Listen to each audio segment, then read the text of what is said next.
The launch of Chandrayaan-2, India's most ambitious space mission yet, was called off early this morning by the Indian Space Research Organisation due to a technical snag, ISRO said. President Ramnath Kovind was present at the spaceport for the mission. BJP leader and Manipur Chief Minister N. Biren Singh today said the prevailing leadership crisis within his government will be brought to an end soon. He was speaking to journalists on Miyamgi Numit and Hill Leaders Day held at Chief Minister's bungalow. He also said portfolios recently removed from some ministers will be reinstated as per advice of the central leadership. Handicap rehabilitation organization Jiribam has strongly condemned the live attempt on human rights defender Yu Nobokishore and Urikinbam Thoibi, daughter of activist Mangsatabam Sobita, on the night of July 14. Unidentified gunmen reportedly fired several shots at the house of the duo around 7:30 p.m. No one was injured in the attacks. Security forces arrested 2 cadres of KCP Noyon Group and 1 cadre belonging to UNLF during separate counter-insurgency operations in Technopole district's Moreh, bordering Myanmar.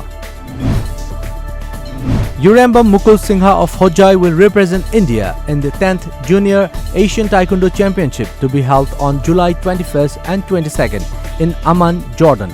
He will participate in 50 kg weight category.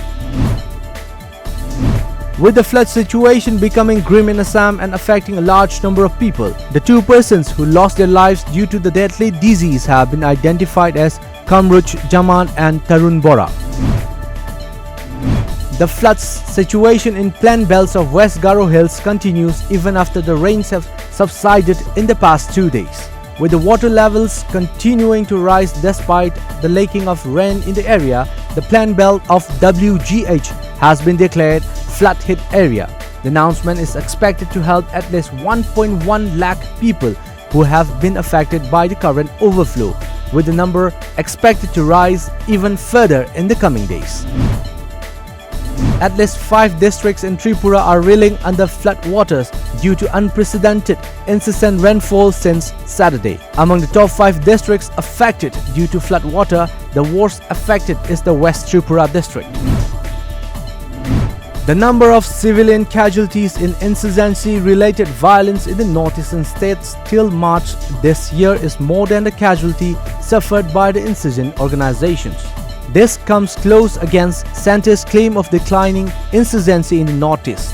Statistics available with the Union Home Minister said that 16 civilians have been killed in 104 insurgency-related violent incidents in the northeastern states this year. 7 persons, including 6 army men, died and several sustained injuries after a building collapsed amid heavy rainfall in Solan district of Himachal Pradesh. At least 6 persons were still feared trapped, officials said. At least 1 person has been found dead and hundreds even evacuated after a major 7.3 magnitude earthquake hit the remote Maluku Island in eastern Indonesia on Sunday, an official said. The shallow quake struck about 165 kilometers southwest of the town of Ternate in North Maluku province at 6:28 p.m. according to the US Geological Survey. England made history as they won their maiden World Cup, beating New Zealand in the Super Bowl at Lord's yesterday. After Eoin Morgan's side finish on 241 all-out in pursuit of New Zealand's 241 runs, 8 wickets, the final came down to a 6-ball shootout for each team.